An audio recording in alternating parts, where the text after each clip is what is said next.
Okay, everybody, welcome to week one. What we'll do on some of these is that we will have a lecture, and I'll lecture about the chapters in this class, and then there's also a study guide attached to each week to help you prepare for the weekly quizzes that we have. Okay, so out of the first chapter of Irony of Democracy, it kind of talks a little bit about the development of our country. So what we're going to do is we're going to talk about something called the iron law of oligarchy. We're going to talk about elitism. We're going to talk about pluralism. We're going to talk about how they overlap. And then we're going to talk about how elitism currently occurs in our representative democracy. And then we'll try to explain why the title of the book is The Irony of Democracy. It's a really interesting question. So what is democracy? Democracy is basically government by the people, for the people, all of that stuff. And in order for our democracy to survive, we need the elites to be able to stay in control and also keep the masses happy. And that's how our democracy functions. We could always vote the elites out if we're unhappy with it. But as we'll see, there's going to be some passivity to the way people get involved in voting and in participation. So elites are the ones that have power. The masses do not have much power. Power, and I would always like to find, there's a couple of definitions of power. Power is deciding who gets what, when, and how. And I also like to kind of look at power as getting somebody to do something that they don't want to do. And I think that's another form of power, right? And this whole concept of these theories that we're going to be focusing on, we're going to be focusing on elitism and pluralism. And elitism is the theory that we're going to, primarily take a look at, where society focuses on the few who have that power, their values, their behavior, and their demographics, and what makes the, kind of the elite circle up. And it could be anybody from a Trump to a Biden to an Obama to a Bush down to a Kardashian, and then all of us. So elites will govern all parts of our society. They're going to be small in number and perform functions. They'll monopolize power and enjoy the advantages that power brings to them. Individuals, they'll focus on maintaining their positions as elites. As we know, if somebody is an elite that has, not maybe experience some of the hardships of the real world that many of us have, they might not do so well. I always like to say, maybe let's take Kim Kardashian's wealth and her fame away and give her $2,000 a month or let's say $3,000 a month to live. She probably wouldn't know how to do it. So it behooves them to become and to stay a part of that elite circle. And as the group, elites are going to agree on the rules of the game, and they may even change the rules of the games at times to preserve their political and their social system. Now, I don't want to seem really kind of pessimistic about this, but it'll start to make sense when we go through all of this. So the basis of elite consensus are the sanctity of kind of things that our country was built on. Kind of the John Locke belief that we all have inalienable rights to life, liberty, and property, right? So if we talk to elites and see what their consensus is about what may be sacred here in our country, they may say individual liberty, private property, and limited government. And when we talk about public policy, when we use the term public policy here in this class, that's basically like laws and programs that are put into place for the American people. Generally, when we talk about elites, their demands don't necessarily reflect the will of the people, much like how we kind of come to learn is the vital part of democracy, but rather their own interests and their own values as elites. Doesn't mean the masses are going to be repressed. The elites are going to assume that the masses are passive, apathetic, and ill-informed, and I don't think that is too far of a stretch to make that assumption. We don't have a lot of people voting. Why? Because they're apathetic. People don't participate in politics. Why? Because they're passive. A lot of us are ill-informed. It's hard to be able to tell who our representative in Congress is or who our two senators are. A lot of people don't know this, and the elites kind of rely on the masses, kind of being ignorant. And I'm not going to use ignorant kind of in a negative term here. Ignorance just means you're not totally knowledgeable about a subject. So obviously there's going to be people who aren't totally knowledgeable about parts of politics, and that kind of plays into the elites relying that the masses are going to be passive and apathetic and ill-informed. And these elites are going to influence us more than we influence them. So when we talk about popular participation in the allocation of values in society, one thing is individual dignity that we rely on. When we talk about democracy, obviously, when we talk about values, those are resources that we may be entitled to as a people. But in our world, in our kind of our situation here in the United States, we do go very much off of a majority rule type feeling.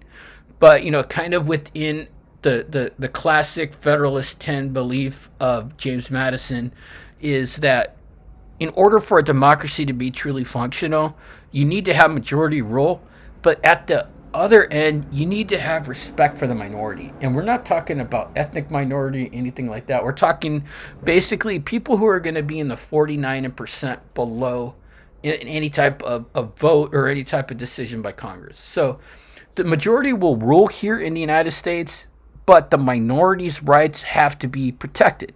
And that's why we have our system of courts and all that stuff. And we'll look at that in the future.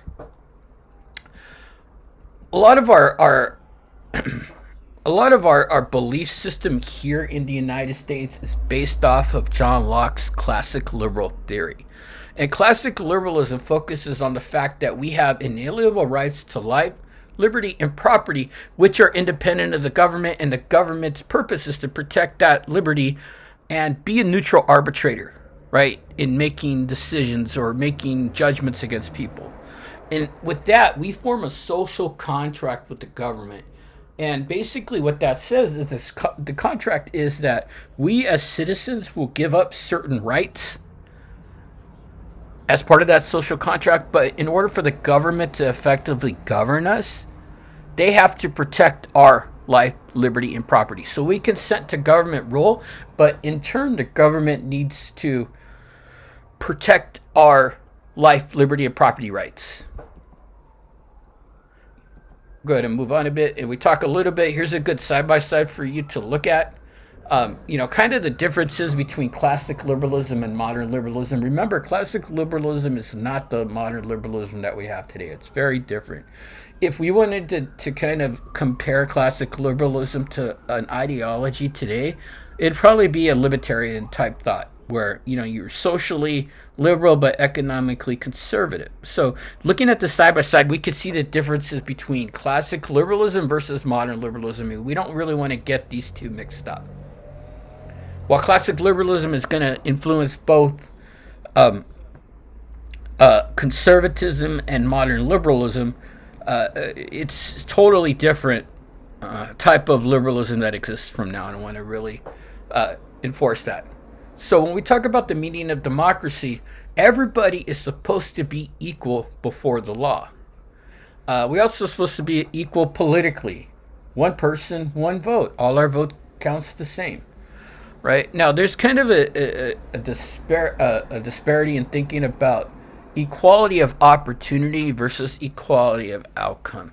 We're going to come and revisit equality of outcome later in class, but equality of opportunity is kind of, equity is trying to get people to be able to be whatever they want to be in life without any type of barriers, and the government is supposed to ensure that. So equality of opportunity is developing the extent of one's capabilities where nothing gets in their way to pursue a life of happiness. The founders also believed that government will rest on the consent of the governed and envision decision-making by representatives of the people. And this is where we get our representative democracy ideas from. We elect people to go to Washington, D.C. to make decisions based off of our interests. But as we're going to look in future chapters, we're going to see that sometimes these decision makers will make decisions that benefit their own self-interest or special interests. And we'll talk about what special interest is in a minute. Or actually later in class. Probably right around when we get to talking about interest groups. Direct democracy, we're going to address it in a little bit, so go ahead and hold off for that. So we talked a little bit about ruling by the consent of masses through institutions of representation inevitably leads to elitism. So people like Chuck Schumer, Nancy Pelosi, Mitch McConnell, Devin Nunes are all part of Congress, but they're also part of the elite no matter what party they're a member of. So, technically at times we have a trust in government, but as we could see by this graph, the trust in government has gone down significantly since the 60s. If anybody asks you, do you trust your government? I think a lot of people would say no. And that's not a bad thing. I think that's one of the things about being a part of this country is that you need to question your government. And I don't think there's anything un-American or anything wrong with that. So let's talk about pluralism. And pluralism is kind of the other side of the theory that we're going to be working off of. So the belief in pluralism is that democratic values can be preserved by having groups come together and argue and advocate for their positions. Voters exercise meaningful choices in elections, and this might lead to a point where new elites can gain access to power. Mass participation is not possible. Decision-making must be accomplished through elite interaction rather than individual participation. And these countervailing centers of elite power can check each other and keep interest from abusing this power. And we're going to talk about, kind of Madison Federalist 51 and the separation of powers doctrine and his belief that one portion of the government can't be stronger than the other. So the legislative branch can't be stronger than the judicial branch. The judicial branch can't be stronger than the executive branch. And we're going to actually get into a discussion later about whether or not there are institutions within government that are more powerful than the others. They're not supposed to be, but I do think there's one that has kind of evolved. And, this is a scene from Black Panther, Wakanda Forever, right? And this is the opening scene where, not the opening scene, but a couple of minutes into the scene where they have the different tribes from Wakanda come together and argue pluralism and argue about different rights and different goals. And when I saw this movie, this showed me and kind of it kind of let a light bulb off in my head where I say, hey, this is a aspect of pluralism. So if you've seen the movie, you'll understand what I'm talking about. If we look at this side by side, it compares elitism versus pluralism. Go ahead and take a look at it and the differences. We're going to go ahead and skip elitist temper. So let's talk about something called mass unrest. The masses are vulnerable to appeals to intolerance, racial hatred, anti-intellectualism, maybe a class antagonism, anti-religious, and violence. And we've seen this. You've seen decision makers and members of Congress or, people that have been in the Oval Office try to appeal to the masses by maybe, in a sense, scaring them or in a sense of maybe repressing what the masses can read or what the masses can intake. Because remember, once you start learning stuff and you start opening your worldview, your mind will open as well, right? And we have demagogues at times where, these are people that try to diminish or delegitimize the system.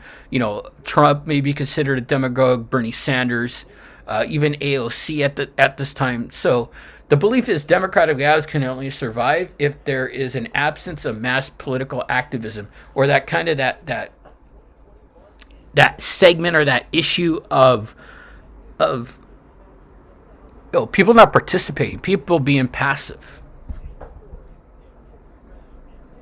Mass unrest will inspire elite repression, and we're going to kind of look at this through the course of our summer, where we're going to see that at times when there is a national crisis or there's a war or there's an economic downturn, at times elites will repress our rights.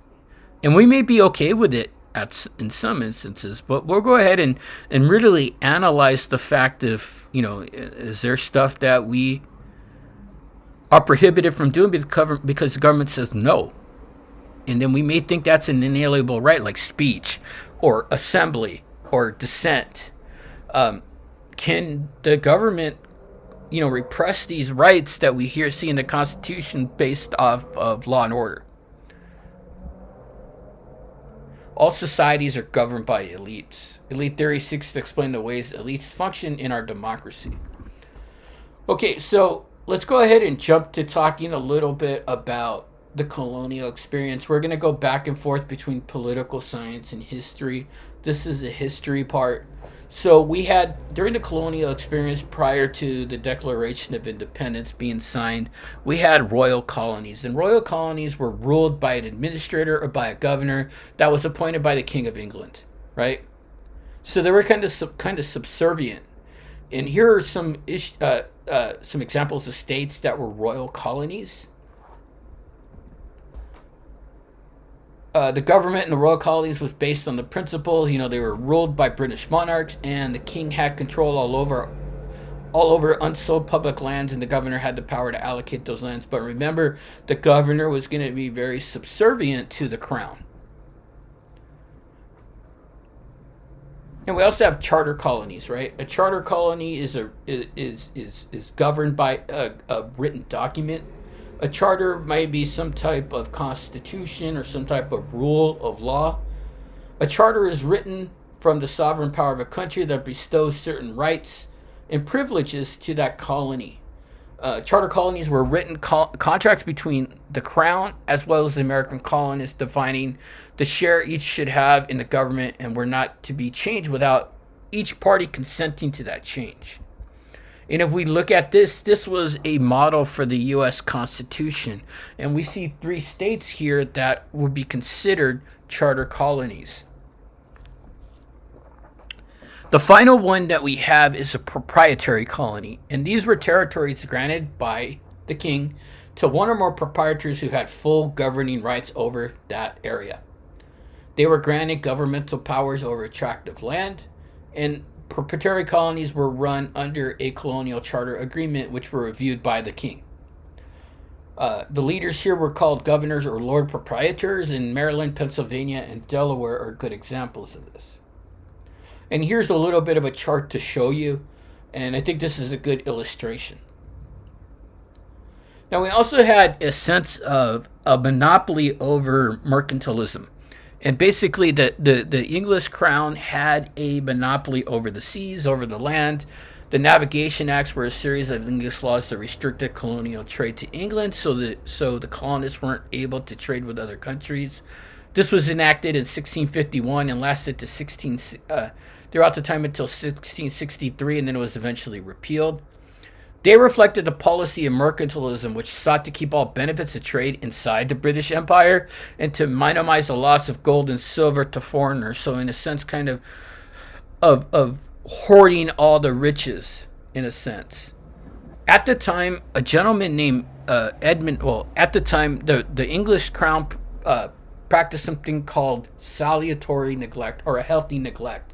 So a lot of the times when in the mid-18th centuries, North American colonies weren't really regulated that much. And if they were, it was laxly enforced by the king. So there was kind of a healthy neglect, and this was coined by a gentleman named Sir Edmund Burke.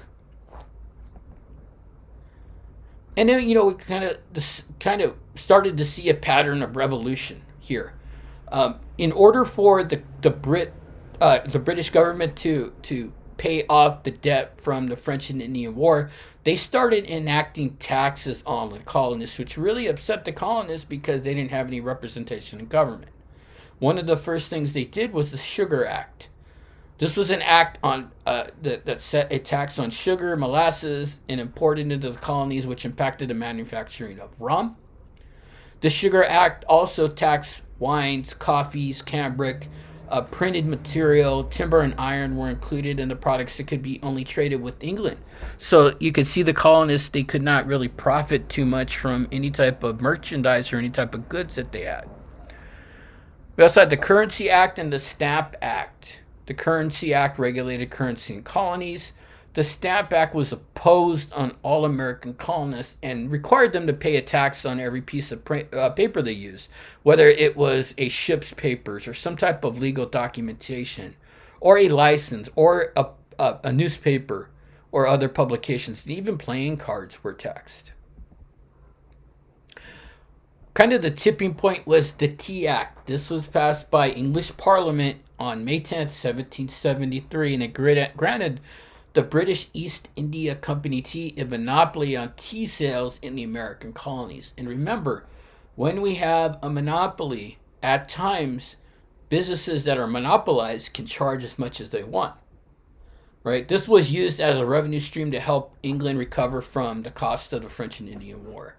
Eventually, revolution came out, and we kind of came toward the Declaration of Independence, written by Thomas Jefferson, that was very much influenced by John Locke.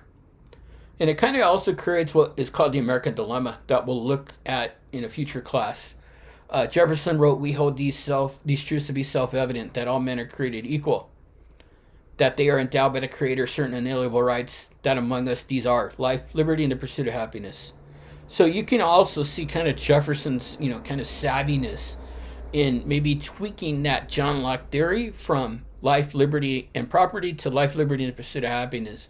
Because if we all had an individual right to property, then more people would have been enfranchised. Because remember, at that time, the only people that can vote were white men with property. So, we originally had the Articles of Confederation kind of as a governing document. But the Articles of Confederation was basically a treaty between sovereign nations, right? It established that firm league of friendship among the states for their defense, security of their liberties, and protecting the general welfare of the people. These articles proved to be weak, right? At this time, the powers delegated to the United States were, kind of what we have now, declaring war, sending and receiving ambassadors, and so on. The states had the powers to regulate commerce and levying taxes. So when we talk about regulation and taxes here in this class, they're going to be looked at as revenue generators for the government, right? The government will make money off of this. So, one thing to make, to collect taxes, the states were making money through collecting taxes and regulating commerce, and there was really no way for the American national economy to develop. As part of, the Articles of Confederation, there was no executive or judicial branch, so no checks and balances, weak state governors, no powers of the central government to tax or to regulate interstate trade, so no revenue generators. And then we had Shay's Rebellion, which exposed the government's weakness, where a series of protests in 1786 and 1787 by farmers actually scared the government. Rebels tried to capture the federal arsenal at Springfield. They were a bunch of people that were debtors, and back then, if you had debt, you could possibly go to debtor's prison. At that time, they captured the federal arsenal at Springfield, Massachusetts, harassed merchants, lawyers, and supporters of the state government.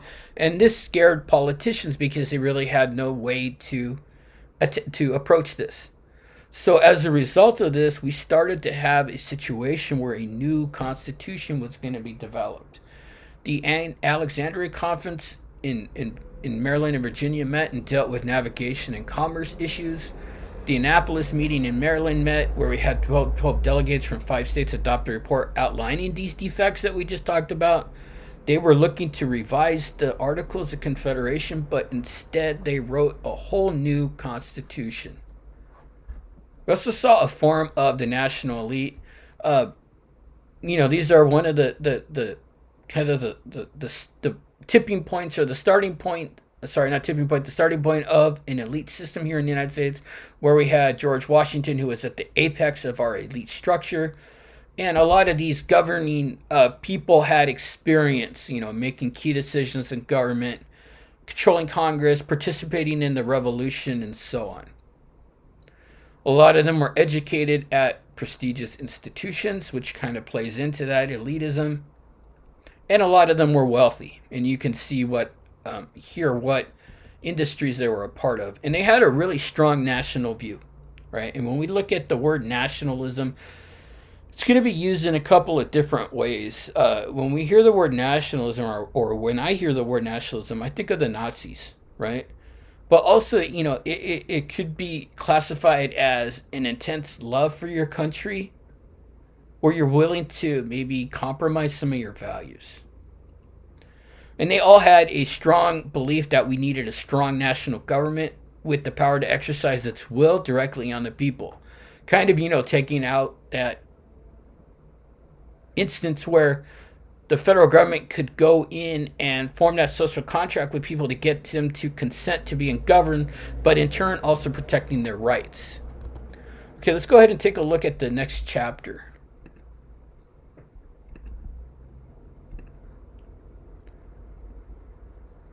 So we're going to talk about the origins of the Constitution, how a Republican form of government was formed, kind of discuss the negotiations that were needed to have the Constitution passed, talk about the importance of economic stability, and then talk a little bit about how checks and balances start.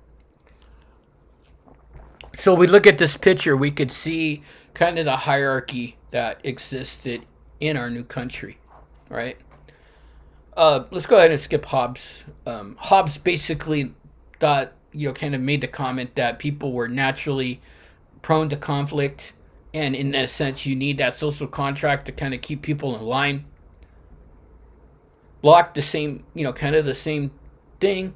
We thought that when a person is in their state of nature, and state of nature is where there's no corrupting values or corrupting influence on us, that we as people would have no security in rights and would live in fear of an attack or an invasion. So in a sense, we had to form that contract with the government in order for them to protect us. And with that being said, we need to give up some individual rights. And Locke also felt that individuals who form a government would need some type of neutral judge or neutral arbitrator acting to protect the lives, liberty, and property of those who lived in it. Now, when we talk about protecting liberty, one of the things that was kind of the belief is equality meant equality under the law and equality of opportunity, not necessarily equality of outcome. So we're not going to kind of get into that socialist point of view, right? Where equality doesn't mean equal in wealth, intelligence, virtue, or talent, kind of not redistributing the wealth. Founders didn't believe government had a responsibility to reduce these inequalities. And, I think we still kind of fight to try to reduce inequalities as individuals, right? And at times, the government will step in and become that neutral arbitrator if we believe a right is being violated.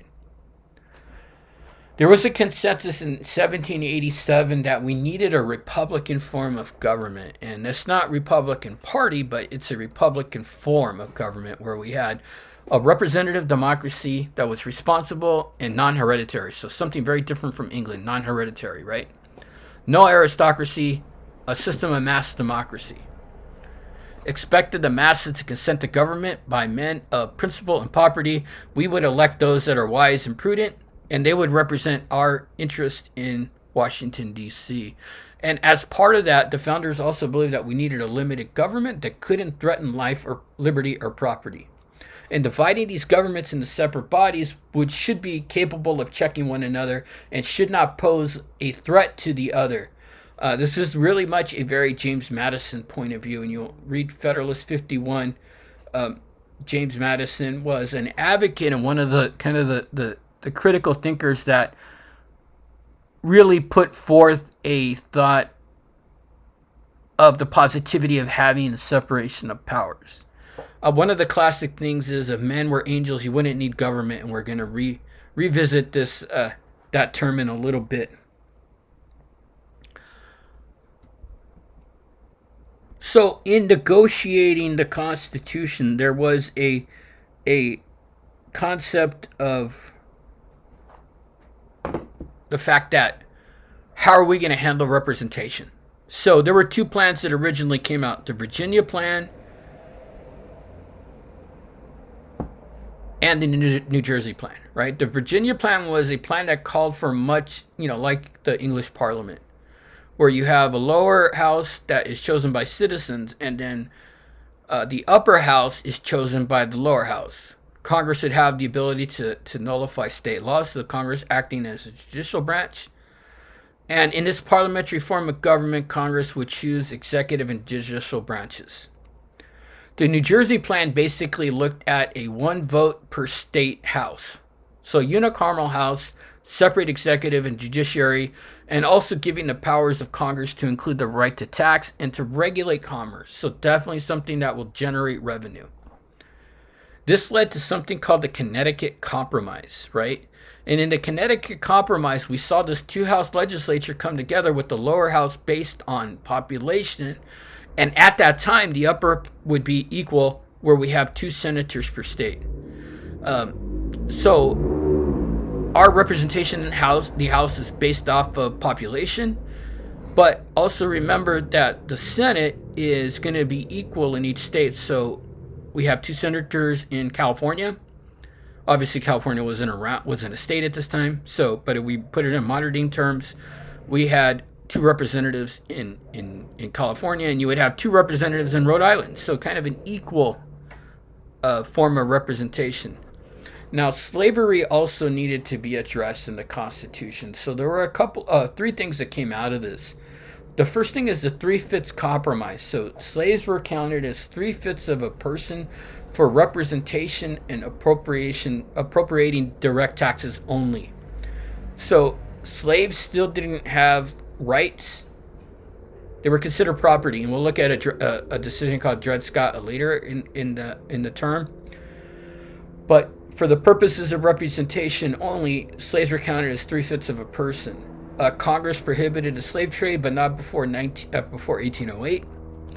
And Article 4, Section 2 of the Constitution guaranteed that the return of escaped slaves. So definitely slavery was addressed. We also had trade and commerce compromises. Under the articles, the development of the national economy was being impaired a bit.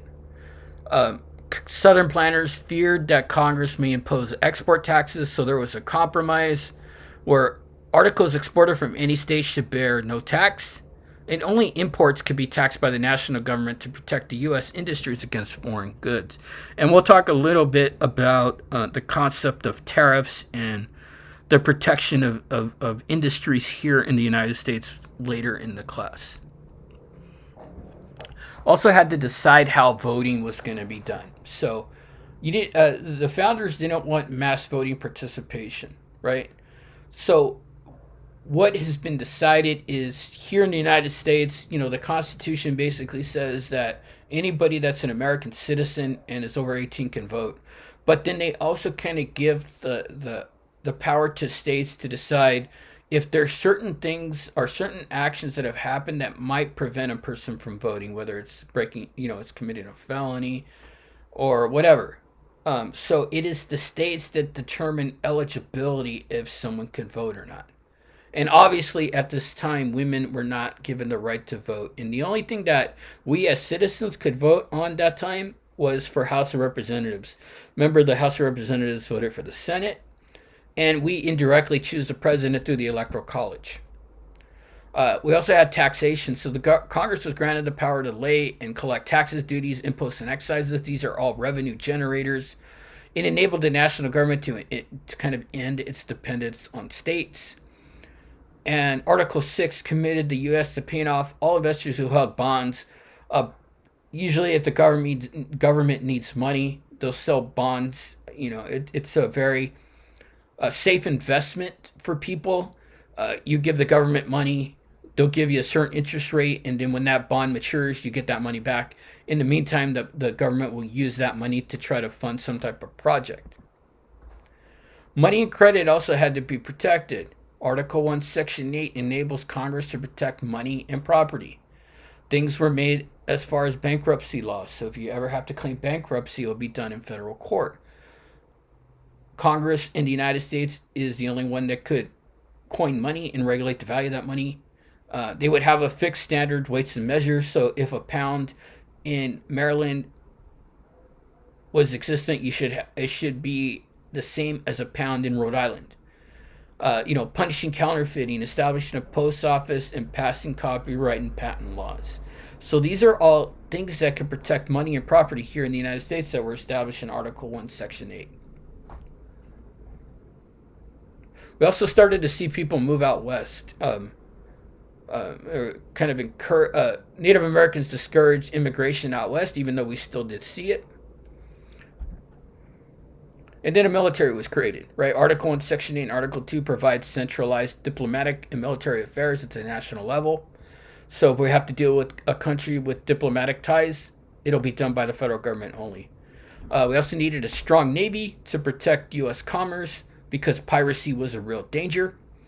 A national army and navy weren't not so much protection against invasion, but it was more of a protection and promotion of government's commercial and their territorial ambitions.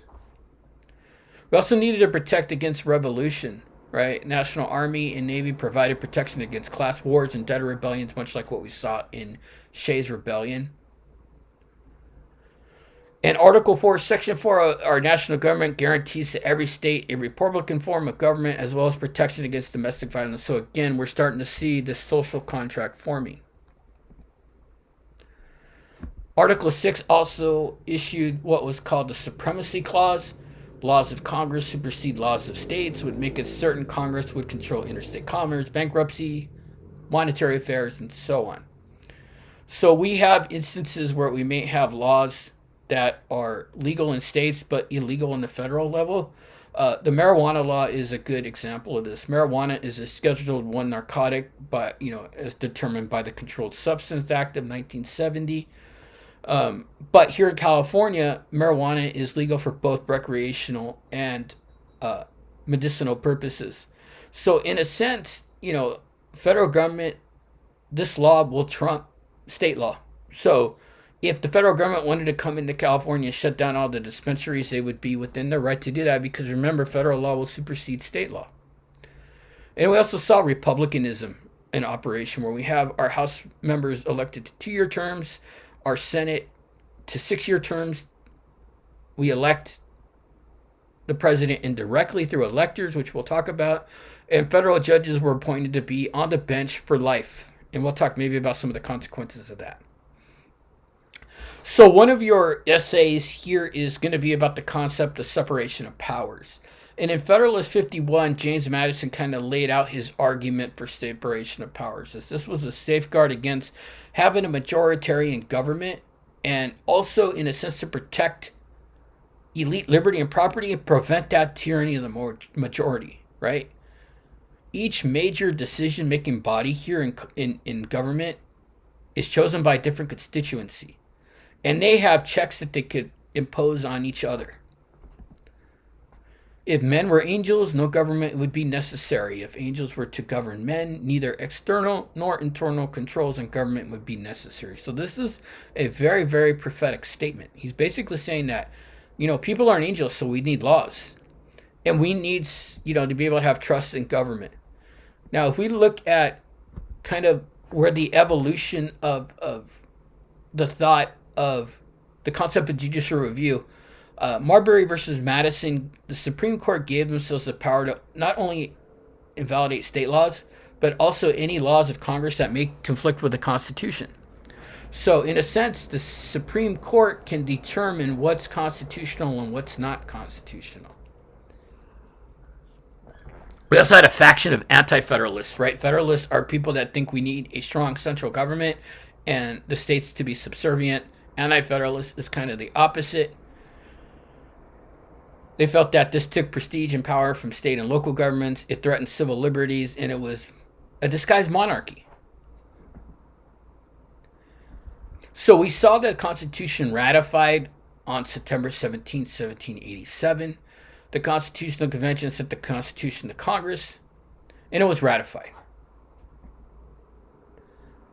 We also had the Bill of Rights passed, and this was kind of a bunch of rights that were put into place to protect us from the government.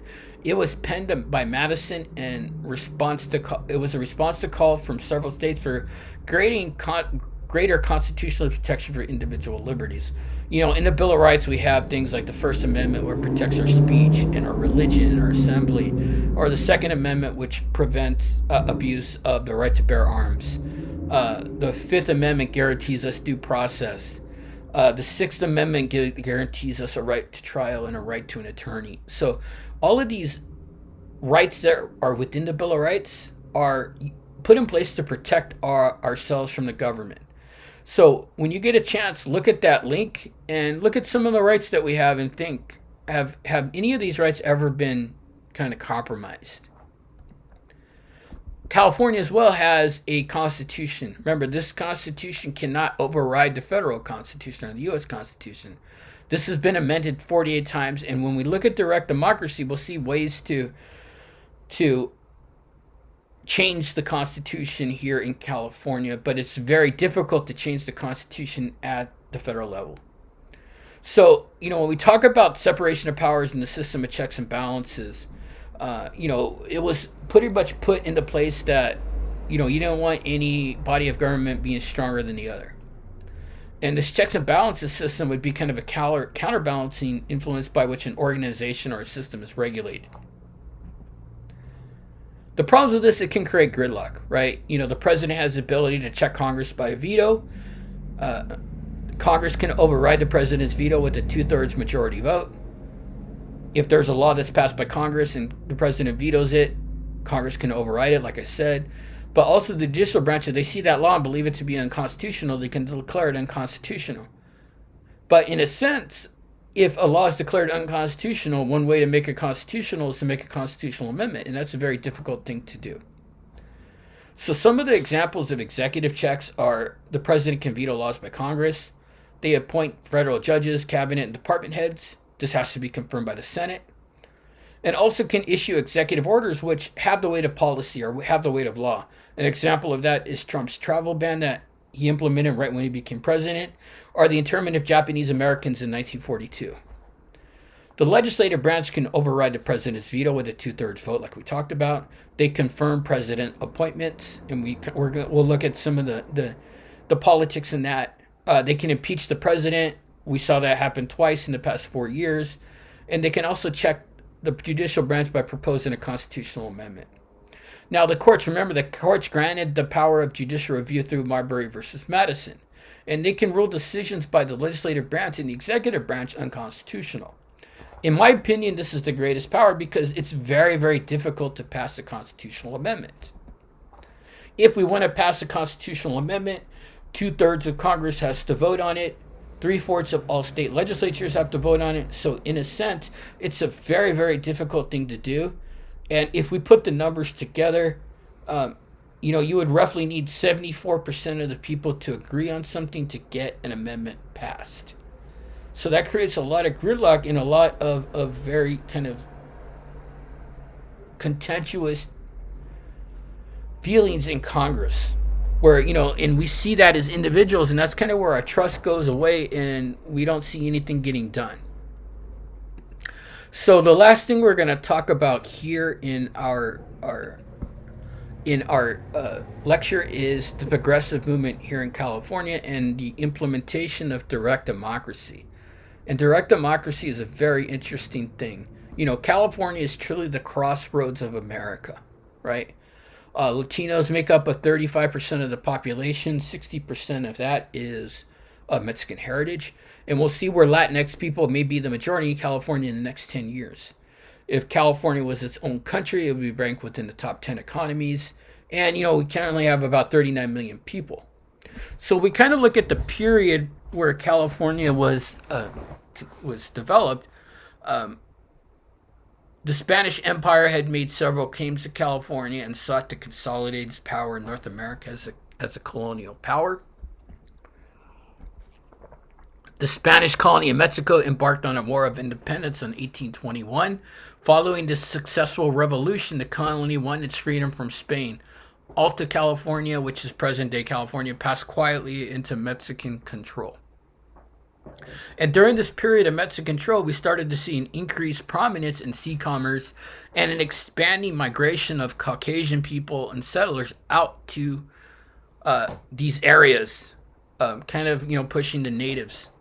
And it was all part of like something called a manifest destiny, where American settlers supported by a contingent of indigenous Californians revolted against the Mexican government in a movement called the Bear Flag Revolt.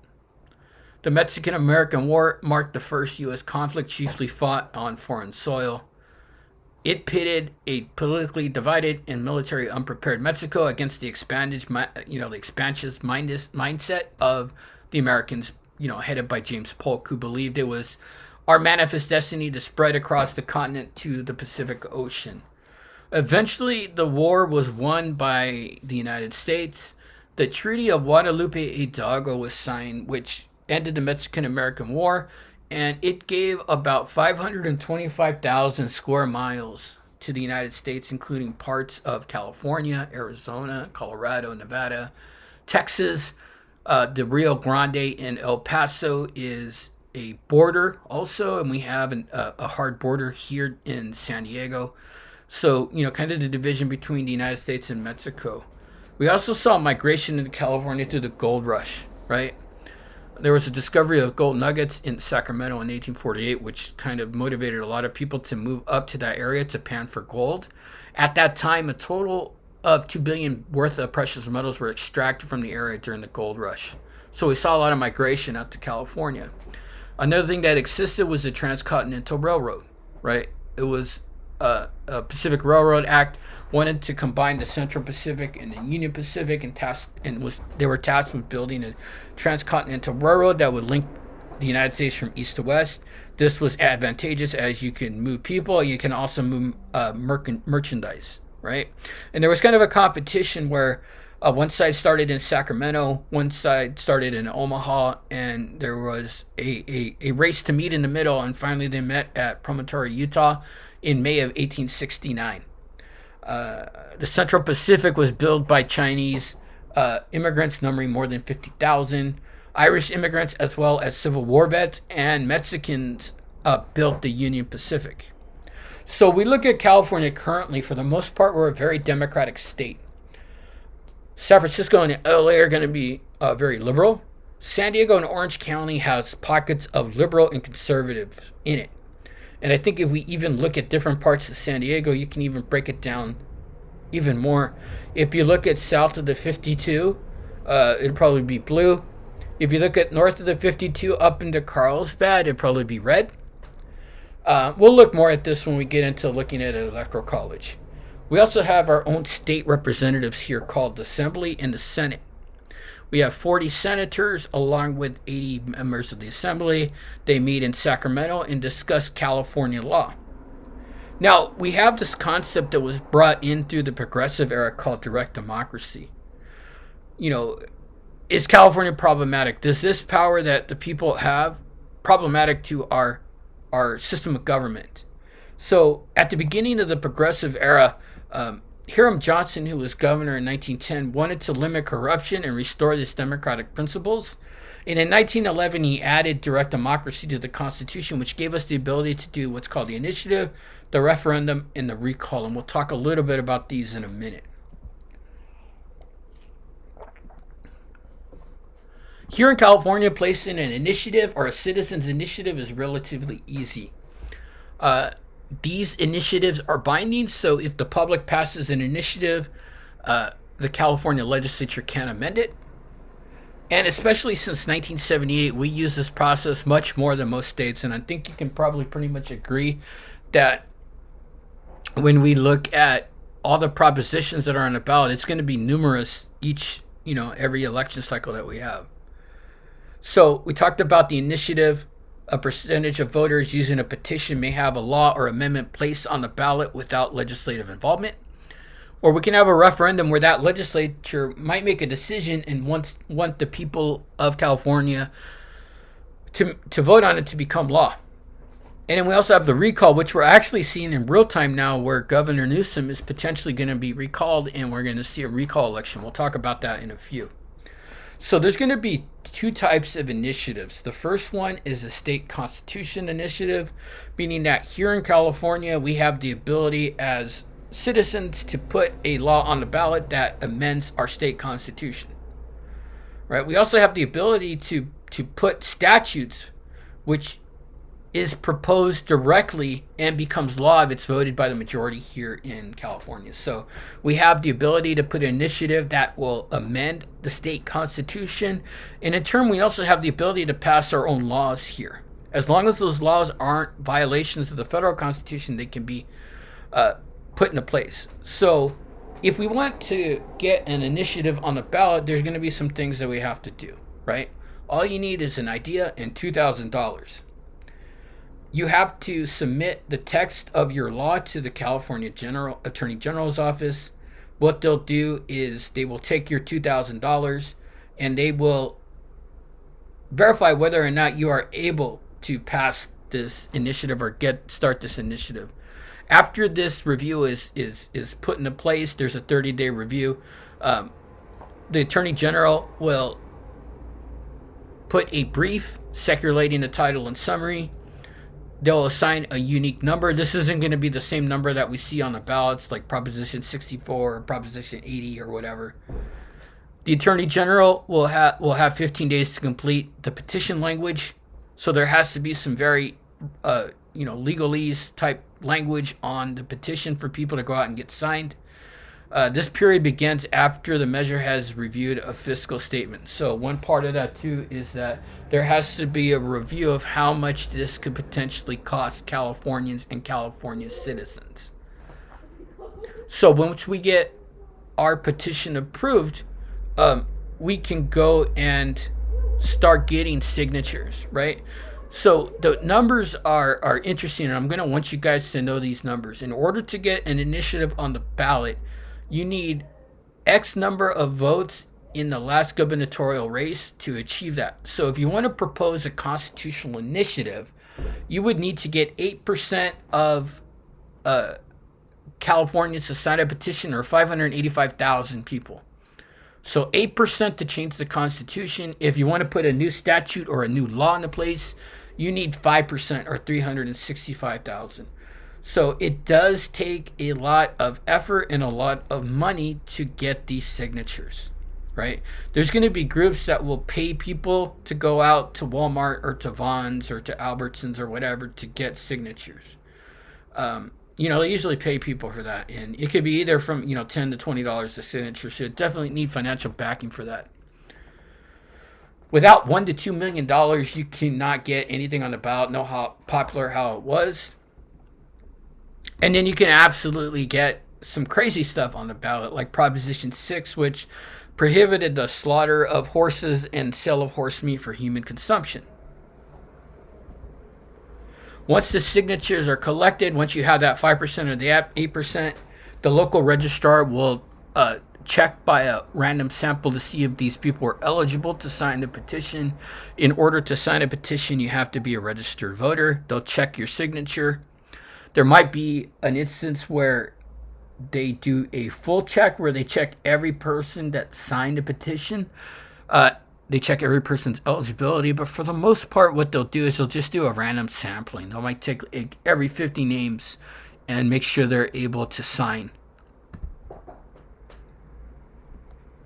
Usually we don't have a lot of passages of initiatives here in California. It's roughly about 35% to 40%. If we have an initiative that puts a new tax, if it is proposed by a legislature, by the Assembly or the Senate, you need 2/3 of citizens to agree to it. So very difficult. And, we're going to look at the Charger Stadium issue that was prevalent here a few years ago. That kind of changed the rules. If the tax increase is proposed by a citizen, you only need 51%. So if we go out and propose a new tax or a raising of an existing tax, we need 51%, or even a lowering of taxes. Some of the more controversial propositions are Howard Jarvis's Prop 13. Prior to Prop 13, property tax was 3% of your assessed value. So if you owned a home and your house was worth $100,000, your tax would be $3,000 for a year. Prop 13 limited that to 1% of your assessed value. So instead of paying $3,000, now you're going to be paying $1,000 a year. Now, a lot of people might think that's good. And it is to, a homeowner, but in a sense, you got to also look what is this money being taken away from? Property tax is used to fund schools, fire department, police, and public services. So overnight, when Prop 13 was passed with 62% of the vote, all of these tax recipients lost funding. And here in California, we went first in the nation in education to 48th because we lost about $3 billion overnight due to this cap on property tax. And I have a video that's going to be posted in a module that I want you to watch that talks about Prop 13. Proposition 8 was a controversial proposition that was passed in 2008 that eliminated rights of same-sex couples to marry. Voters approved a measure that made same-sex marriage illegal in California. We'll see how this was overturned eventually by the courts. It was proposed by a group called ProtectMarriage.com and a gentleman named Dennis Hollingsworth. And it was also sponsored by various religious organizations, such as the Catholic Church and the Mormon Church. It passed with 52% of the vote. It was eventually declared unconstitutional. And you know what? We're going to look at this more when we get into the civil rights portion, and we'll look at the reasons why it was declared to be unconstitutional. Now, we also had something called Measure C here in San Diego, and I used to be a big Charger fan. I'm not anymore because they moved to LA. But Measure C was a proposal that wanted to build a stadium and a convention center in the Gaslamp by Petco Park, right? This would cost $1.8 billion. We would be raising hotel taxes here from 12.5% to 16.5%. And the city would then contribute $1.1 billion to build a project. The Chargers would contribute $300 million, and then the NFL would contribute $350 million. So the decision to raise this tax was placed on the ballot, and at that, if we look at the pros, the city would be able to attract Super Bowls. I've heard the NFL loves San Diego as a Super Bowl destination, and they would be put in a rotation. This usually will generate about $350 million for that weekend. Final Fours, you would need some type of maybe a retractable roof on the stadium, which would, generates about $300 million for a city. And even wrestling, I looked at Santa Clara when they had a wrestling thing a few years ago. It generated about $150 million for Santa Clara County. This would create jobs. When the facilities are completed, more jobs will be created. And we also kind of need to expand the convention center, because prior to before our pandemic, every July we would have Comic-Con, right? And a lot of people from different areas of the country come to San Diego for Comic-Con. And it's been estimated that Comic-Con generates $700 million in revenue to the people of San Diego through taxes, through people staying in hotels, through people shopping, people spending money, right? Some of the cons would be, at this time, you could only be voted by people who lived in the city of San Diego. Should we give billionaires a form of welfare? Are public parks, libraries more important? And at that time, you needed a 2/3 supermajority to pass this. This has changed to 51%, but at that time, you needed a 2/3 vote. Chargers would eventually move to LA. Comic-Con could possibly move to LA or Anaheim as well. Civic pride and morale may be damaged. A referendum is something different. A referendum is where a legislature will pass a law and then ask the people to vote on it. So it's a very simple thing, and here, it doesn't happen often. So check out these links, and you can see how, rare a legislative referendum is put out. Recall, and this is something that we're going to probably visit later in the year, right? A state officer can be recalled, whether it's the governor, the lieutenant governor, or secretary of state. So basically, if a lawmaker makes us angry, we have the ability to try to recall them from office. So, in 2003, we had our governor recalled, Gray Davis, which led to the election of Arnold Schwarzenegger. There was also an attempt to recall Judge Aaron Persky that presided in the Brock Turner case. If you don't know the Brock Turner case, I recommend that you look it up. It's a very interesting case, and a case that really raises my ire when I look at it. Judge Persky made a decision that wasn't popular with voters, and he was removed in June of 2018. So if you get the ability to recall a state officer, you need to have a petition signed by registered voters that are equal to 12% of the last vote of that office. So you have to go to 5 different counties and get at least 12% aggregate total to recall somebody. And we saw the recall of Gavin Newsom happening here in California during this time. When we talk about some of the problems with direct democracy is one of the things that the founders wanted to get away from was to put the decision making in the hands of the uneducated. And I think it's safe to say that when we go vote on an initiative or on a referendum or on the recall, we might not really know what we're voting about, because a lot of these things are very voluminous and a lot of them are very complicated. So there might be times that we might not know what we're voting on. So that might be one of the perspectives on this process. Okay, that's all I got, guys. Thank you. We'll see you on the next video.